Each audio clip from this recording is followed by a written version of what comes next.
Hello world, welcome to CyberCrete, and today in this video we are going to discuss each and every data structure questions that is basically asked in interview of any service-based company. Here I am especially saying it is asked in service-based company because service-based company basically ask you theoretical questions, whereas in product-based company they are just going to throw programming questions of data structure and algorithm to you. So in this video we will be discussing all the important data structure questions, and this is the part 1 and part 2 will also be there. In this video we will be discussing some common data structure like array, stack, linked list, queue, all of this. And upcoming video we will be discussing about trees and graph. So if you are new to our channel, please make sure to subscribe to our channel. We make interesting video like this regarding interviews, regarding machine learning, regarding data science, data structure and programming. So a sub to this channel will be appreciated. So let's just start this video.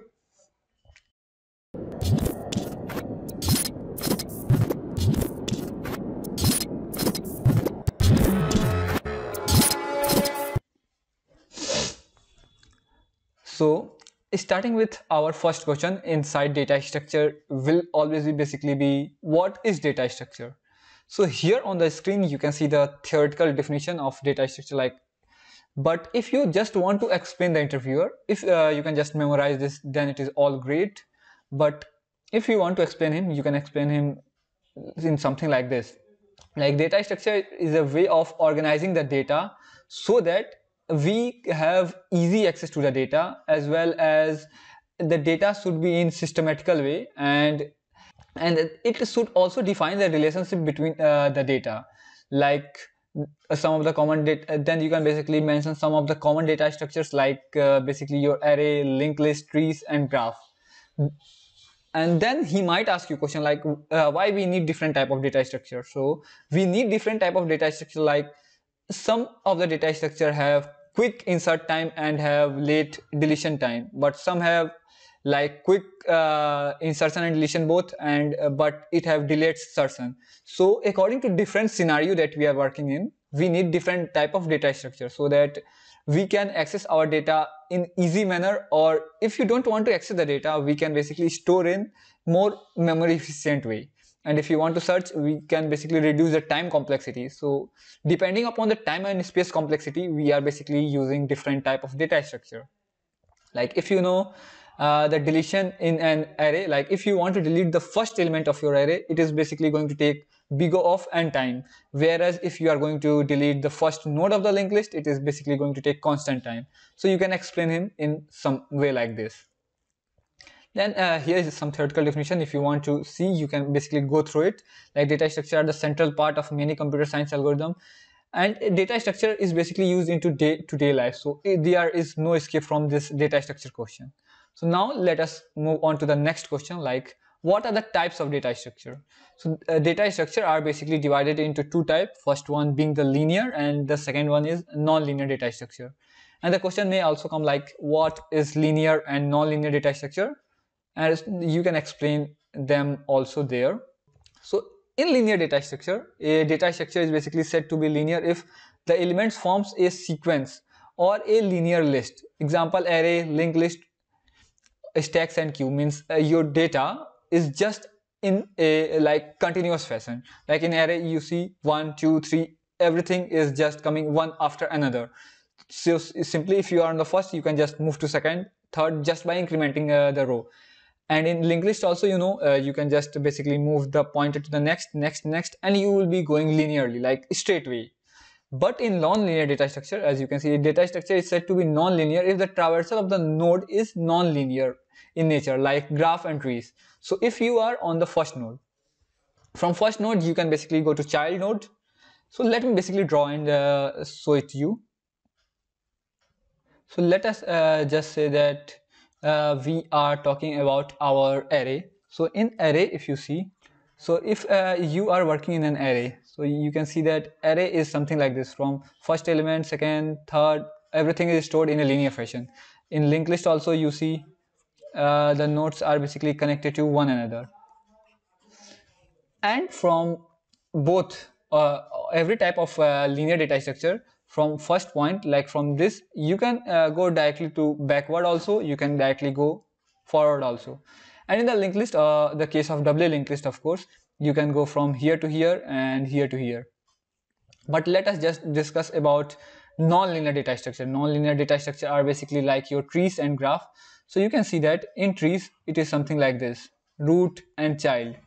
One thing is basically pointing to two of different things, and from here the traversal to the back is not possible. So if you are on the root, then and only then you are basically going to go down.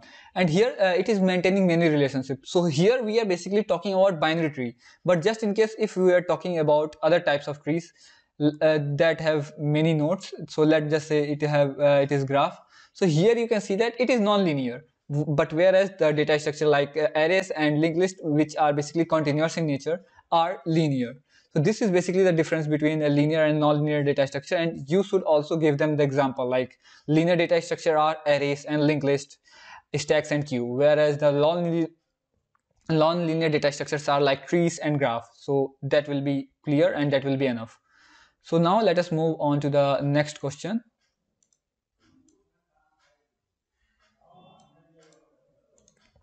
Like you have learned data structure, that is great, but there might be a question: what are the applications of the data structure? So where are the data structure commonly used?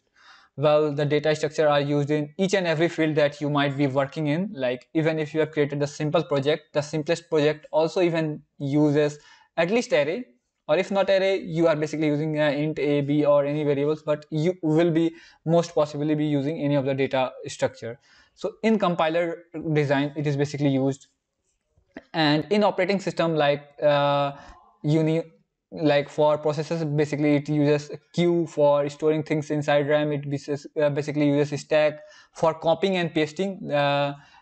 It is basically using some type of data structure for undo and redo operation. It is basically using linked list, like you press Ctrl Z, you came just backward, just one step back. Or in the case of undo, it is basically using the stack.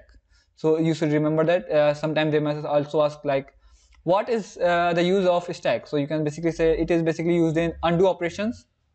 And if they ask like where are linked list used, so you can say that in this Google slide also linked list is basically going to be used. So here you can see I can go back with this back arrow key, and I can move forward with this arrow key. Or you can also say that in image viewer or in song media player or in a song player, you can basically go backward and back and forth of the music that you are currently in. So there they are basically using doubly linked list, and in doubly linked list you can basically move forward, move backward, and it functions like that. And here are some more applications. If you have ever used the Google Map, which most probably you would have, so there we basically use the graph. So graph algorithm is basically used to find, we use shortest path finding algorithm there to find the path from the one node to the another node, so that we can see what is the fastest way to reach to our destination. So that is basically used in our graphs. And in artificial intelligence, like there are tons and tons of machine learning algorithms, and if you just go a bit deeper inside how they are basically implemented, like knn, random forest, or any of these algorithms, they are basically using some sort of data structure. So now let us you can basically see it here. It is basically used in DBMS. Each and every computer science field it is used, but please make sure that whatever you are telling, you know some of the real life example, like I have explained you. You can basically also explain them, so that he may know that you are having some in-depth knowledge. You are not just having above knowledge.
So now let us basically move on to our next slide. So here we can see that what data structure is used in performing recursion. So this is most frequently asked question too, like which data structure do you use while you are using recursion? So in the case of recursion, we use stack. So it may be also something like that. What is the use of stack? So you can basically say that in stack we are basically using stack is basically used for recursion. So if you remember about recursion is just a function calling itself. So he may also ask what is recursion, but this is more of algorithm question that we are going to make a future video on that. But in recursion, what happens, it is going to basically create a stack. And if you don't know stack is basically used to put things one above other. So here we are basically putting any function or anything that is basically going to come. So let's say you have the function f that is basically a recursion function. So it is basically going to put f, then again it is basically going to put f, and when it is going to return, then it is basically going to start popping this f, and this f. So in recursion, internally it is basically going to use stack. So that is why if you are given any question and you are going to use recursion, so there automatically your space complexity is going to be big of n. So because of this recursive function call, your time complexity might differ according to the question, but your space complexity will be big of n in most of the cases. Not all, I don't know, there might be some cases where it might not happen, but in like more than 90% cases it is always big of n. So the another question is what is stack? So here you can see the definition of the stack. Like stack is basically a linear data structure that we have already discussed, which follow this principle, that is last in, first out. So whatever is going to come at the very last is going to be the first one to be out, or you can also say that it is first in, first out. So if you just forget what is stack, or you just don't remember to say LIFO, FIFO, which I also just forget much more time, so you can just simply draw this stack something like this, and you can say that here it is the first element, then here let's say something is there, something is there, something is there, then here it is last element. So here you can see the last have came the first, so last in, so it is last in, and it is when you are going to pop, last is going to be first one to be thrown out when you are going to pop this up. So here you can say last in, because last was in, and it is going to be thrown out first. So you can say LIFO, because last in, first out. So here you can see LIFO because it is last in, first out. And you can see that this first one will be the last to be thrown out. So here you can say first in, last out. So you can name either one of these. Both of the name are not necessary, or even if they say you like which of the data structure follow FIFO policy. So you can just draw the diagram first in, last out. So you can think, so first in means there is some type of data structure where the thing is going to come first, and then it is going to be thrown at the very end, means at the very last. So you can just keep on adding things, and then you will remember that it is a stack. So this was stack, and in stack we can basically perform two types of action. The first one is basically push, and which push basically means that you are going to insert elements one after other, and the pop basically means that you are basically going to throw up element one after another. And then there is basically the peak operation, that is basically going to show what is at the top of your element. So here on stack we have 3 points: push, pop, and peak. So here you can on the slides also you can see that the three operations that can be performed on the stacks are basically push and pop. Well, peak is also used to basically see the topmost element. So here is the concept of either top or peak, which is basically going to be your topmost element.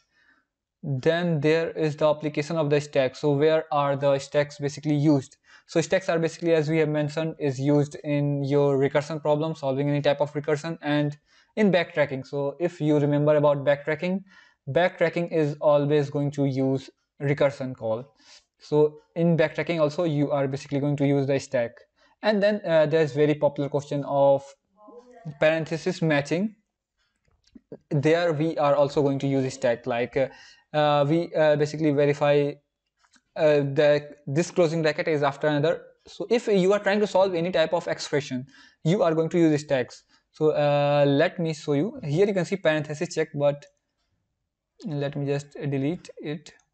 So let's say you have you are going to write the expression like a plus b into c minus d. Sorry for the bad handwriting. So let's say it is this bracket, and then here into e f divided by e divided by x into z. So whenever we are trying to solve this type of problem, if you have studied the data structure a bit in the class, you might know this, that first of all, this bracket is going to be inserted inside our stack. So this bracket will be inside our stack. Then this bracket is going to be inserted in our stack. So let me draw a big one. So first this bracket is going to come, then our round bracket is this bracket is going to come. But as soon as this bracket comes, it is going to see that it is a closing bracket. So when it's going to see the closing bracket, this is going to be thrown out of our stack. So now our stack will have just this bracket, so just this one. So again this symbol is going to come. So then it is basically going to put this, then it is basically going to see okay. So this each and every element is basically going to be pushed in the stack. I am explaining a bit faster, but I think you may know, like this x is going to be pushed, then this asterisk is going to be pushed, then this z is basically going to be pushed to our stack. And then as soon as this sees this operation, so it is basically going to multiply z into x into z, and then it is basically going to pop out all of these, and then only this will be left. And here you can see you are going to see this closing one. So as soon as you are going to see this closing one, this stack is made empty. So this is how it is basically used for parenthesis matching as well as solving this type of expression. And in any program, when you are writing a code and you have many functions in that code, so first of all, if you are coming from C, C++ or Java, the first function to be put into your stack is always the main function. So let's say you have main function here, then you wrote 2 to 3 more functions, like one function for sort and one for searching. So this type of function, first of all, your main function is going to be pushed in the stack, then next function is basically going to be pushed into the stack. And whenever you are basically going to call this function, then it is basically going to check if it is there inside your stack or not, and then it is basically going to say yes, it is inside my stack, and it is going to solve that. So now let us move to the most common problem with a stack, that they might ask, what is the problem with the stack, or what is Stack Overflow? So Stack Overflow is of course an awesome website for all the programmers, but Stack Overflow is the condition that occurs when the stack is completely full and there is no more space left to basically insert more elements. So let us say that this is our stack and we are inserting value, so it was fine, and then we keep on inserting value, keeps on inserting, and here let's say that we have just a limit of 1, 2, 4, 5 and 6. So stack was just of 6 in size and we have inserted 6 elements, there was no problem. But now we are trying to insert the 7th element here. As in the stack there are only 6 spaces, you cannot insert 7, and this caused the problem of Stack Overflow. So Stack Overflow is a problem that occurs when your stack is already full, and then there will always be the condition when stack is empty. So that condition is basically known as stack underflow. So let us say that your stack is there and you know that you can perform push and pop. So let's say write push and pop. So when you are doing continuously push and when the size of the stack is almost over, then you are going to encounter this push problem. But let's say you have this array of size 2 and You just pop this element, you pop this element, it was fine. You pop this element, the stack became empty. So stack was containing nothing. Again, you tried to pop out the value. When there was nothing inside the room, you are trying to get something out from the room. So you are going to get nothing but error. And that error is basically known as underflow. So it is basically going to be underflow condition, and one is basically going to be overflow condition. So this is condition that is always inside our class, like whatever teacher said. Sometimes we say that everything is going above my head, and sometimes it always go below the head too, but who cares? I think you understand this point of stack overflow and stack underflow. Stack overflow occurs when you are doing continuously pushing the value inside your stack, and there is no more space left for you to push any other values. And then comes the pop, where you keep on removing the elements one by one, one after another, but then you see that there is no more element left, and your computer tries to do this thing.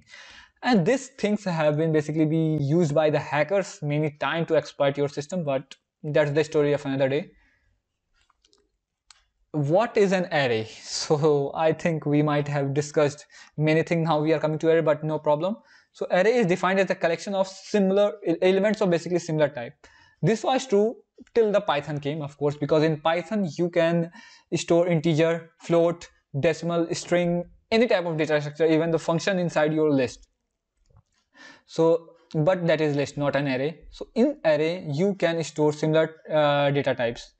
Like if you are creating an array of integer, you can just store integers. If you are creating of string, you can just store string.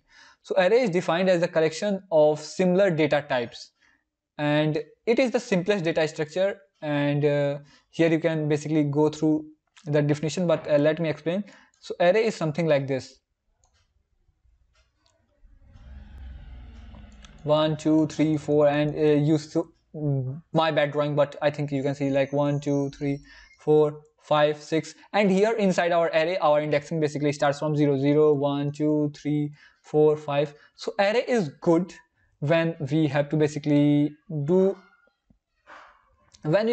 to store elements and we know the index. So this is very important in array. If you know the index of your value, then the access time of this array becomes super fast. So it just became constant time operation. You can just have a lookup inside that, and it will be good. But what is the drawback of array? This might also be a question. So drawback of array is that if you have initialized your array to 5, you cannot increment your array.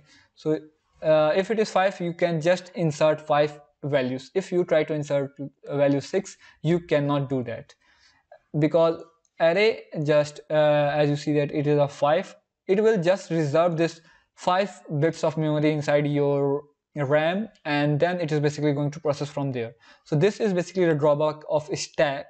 This is basically the drawback of array, and this drawback was basically resolved by our linked list. So in linked list what happens, we do not define like we need just 5 elements.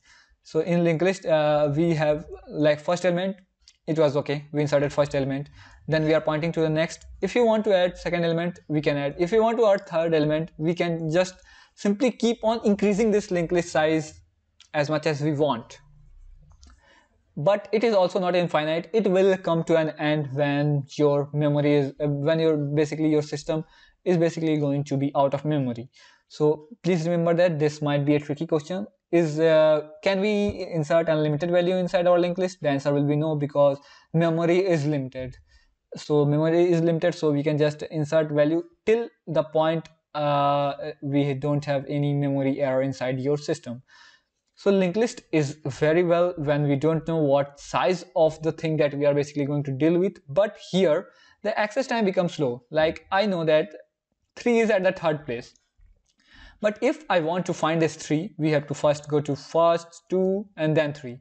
But whereas in the case of array, if you know the index where our value is located, the searching just becomes constant. We don't have to just search, we just can do a simple constant time lookup, and that is why this array is better and this linked list is better. So both are better in one different case, and that is the reason why we are basically going to use different type of data structure. So I think this point was basically clear. then other question may arise that what is linked list and what are basically types of linked list. So I think we have explained. So linked list is a type of data structure that is basically going to store values, and also it is basically going to store the address of the next value that is basically going to point to. So let me create the block. So let's say you want to store 5. So stored 5, no problem there. But when you are going to store 5, there is always a head pointer. So head is always going to point to this address. So it is not going to point to this value, it is going to point to this address. So if so this point was clear. Whenever if you are creating just a single value, there will be head created, because head is the first node of your linked list. And in linked list, this you have two different nodes. First is basically the data or value, whatever you want to say, and the next is basically the address of the next node. So let's say I want to create next node and I want to insert the value of 6. So I created it as 6, and then here the address of the 6 will be stored here inside our 5. So let's say the address can be 12597 or anything. It will be basically be hex value in reality, but we use numbers so that understanding becomes easier. And if there is nothing, like it is pointing to nothing, then we are basically going to store null or none depending upon your programming language. So this is a linked list. So linked lists are basically of 3 types. The one that we are basically seeing here is known as singly linked list, and the second one is basically doubly linked list. So let us and the third one is basically circular linked list.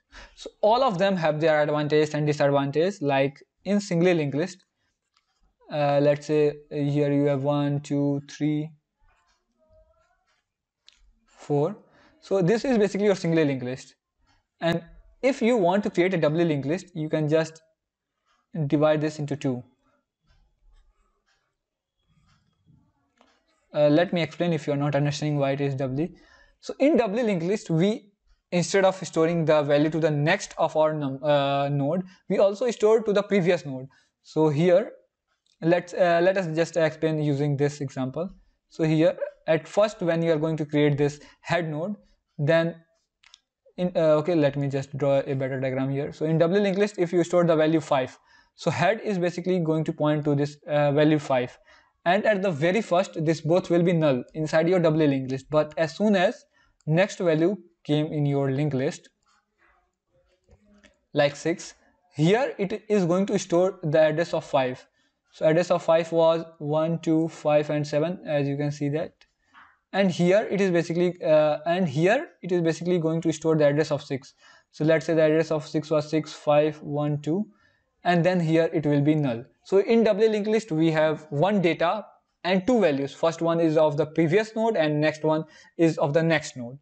So I think this point is basically clear. And what happens in our circular linked list? So circular linked list can be made from singly linked list, or it can also be made from your doubly linked list. So if I want to make this linked list circular, instead of pointing it to the null, I can simply point this to my first element.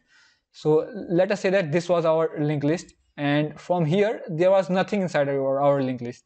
So here we can simply point this to our first head node. So in circular linked list, you can just keep on looping through, and it is basically circular in nature. The only difference between singly linked list and circular linked list is that instead of when we are at the end node in singly linked list, we point to null. So in singly linked list, at the end we are basically going to point null. But whereas in our circular linked list, when we are at the last node, we are going to point to our first node. You can say either first node or basically the head node. So in circular linked list, you are basically going to point the head node. And if it is doubly circular linked list, so let's say in this case it was 11 and it was basically 2. So it is going to point to the address of this 2. So let's say the address of 2 was 2122, and then here this 2, the front of this 2 means at this place, it is basically going to store the value of this 11, because it is coming just before it. So here it will be something like 11240. Any address of this 11 will be stored here. So this was all the 3 different type of linked list that you might be asked in your interview. And you can always see this theoretical definition, like linked list is a collection of randomly stored data objects called node. Linked list, each node is linked. So here one more thing, that linked list is not, it is linear data structure, but it is not linear when we are seeing how it is basically implemented, because in linked list, as you can see, that one node is basically going to point to another node, and this node can be anywhere inside your system memory. It is basically going to search for any free space available, and it is basically going to point there. So one drawback of linked list is that it is more, you can say that it takes more memory, because instead of just saving this number 5, we also need to store the address of the next number, or in some time we also need to store the address of the previous number. So that is the case of our linked list. So I have discussed the drawbacks as well as the advantage of using linked list, and now let us basically move forward. So here are some of most common questions, like which data structure are used for breadth first search and depth first search. So in breadth first search, which is basically a searching algorithm used in our graph, it is basically going to use queue. Whereas in depth first search, mostly we are going to use recursion, and that is why we use stack, because recursion automatically uses stack, and thus the case. Or if we are going to implement this too, we use stack. And then there comes the most beautiful or most commonly asked question, how you can implement a stack using queue, and vice versa, how you can basically implement queue using stack. So this is a very simple function. You can implement stack using queue. You have to basically take two queue, and there are only two methods that you can use. Like first is by making the push operation costly, means here the push operation is basically going to take more and more time. Or what you can do, you can make the pop operation costly, because you cannot just compromise one thing, and that is why every data structure is implemented on its own. And this let me discuss one more quick tip. So as we know that in the stack we have push and pop, push and pop. So we have discussed about stack, but we forgot to discuss about queue. So what is queue? So queue is a linear data structure, as we all know. But in queue, what happens? First in, the thing that is basically going to be first in is going to be first out. So a queue, like you see that you are standing in the railway line for the ticket, and you basically, if you enter the line first, you are basically going to exit the line first. If you came late, you are standing at the back of the line, then you are going to exit also at the very end. So that is the function of queue. So first in, so let's say first person came, this is basically, let's say, ticket counter, because I don't remember first in first out for last in last out. You can just think it right in real time there, what it is basically going to do. Like here it is first, then let's say some data, some data, some data, some data, some data here, some data here, then here is the last man. So this first man is going to get the ticket, and he is going to be out first. So you can write first in, first out, and this last man, he is going to go to the first at the very last, then he is going to be out. So here you can see that the last in, last out. So what happens in queue? In queue, like push or pop in stack, we have NQ and DQ. So NQ is basically going to insert value. So in queue, we insert value from the back and we remove value from the front. So when we are basically inserting value from the back, we say it NQ, and when we are removing value from the front, we basically say DQ. So we also name this point as front and this point as rear. So front, we are basically going to remove the element. From rear, we are basically going to keep on adding the element. So this is the case of this queue. So now let us move on to the advantage of the linked list over array. I think we have discussed this, but let us just have a quick look. The size of the linked list can be incremented at the runtime, which is not possible in the case of array. We have discussed this point. The linked list is not required contiguous memory present. So as we have discussed, linked list is basically going to find any point in your memory that is free, and it is going to allocate our points there. So let's say your memory is free. Let me just draw a simple diagram. So let's say this is our memory, and let's say our memory is free from here. It is just free. This is basically the free memory. This is the free memory. This is not free. From here it is not free. From here it is not free. But all these memory are basically free. So in linked list, it is going to allocate. Let me change the value color. So here it is basically going to allocate the value here, and then it is basically going to see here is here memory is basically filled. So when it is going to see the filled memory, it will search for empty space. And when it is basically going to see the empty space, then it is basically going to start pointing to this location. So this is how our linked list work. But in our array, what it is going to do, it is going to say here the memory is filled, I cannot store here.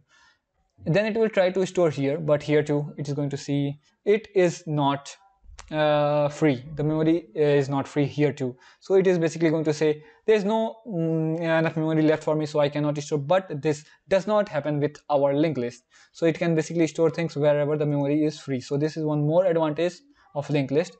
And the list is dynamically stored in memory. Okay, we have discussed each and everything. The numbers of the elements in the linked list are limited to the, okay, we have discussed.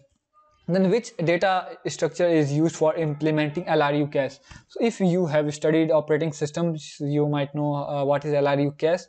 So LRU Cast can basically be implemented using two data structures. It can never be implemented using just single data structure. And one data structure that is basically going to be used is our linked list, and the second, it can be hash map.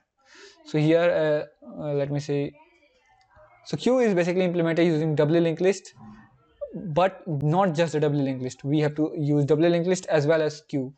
In service-based company, they are basically going to ask you this theoretical question, but whereas in product-based company, they will ask you just implement this using the code. They are not going to ask what are the data types that it basically required. So for LRU Cast, it is basically going to need two types of data structure.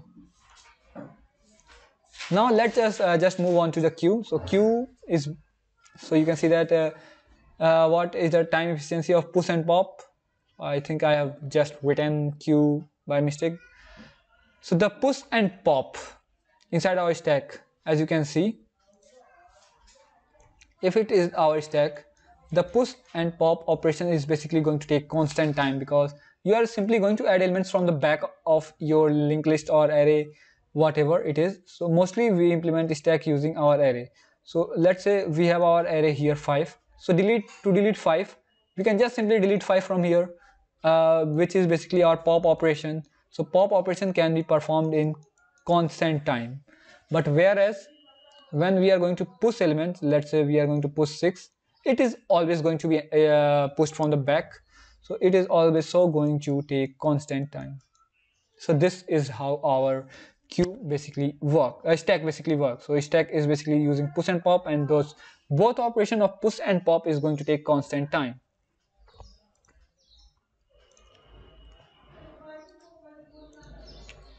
So here you can see what are some common scenarios where we use queues.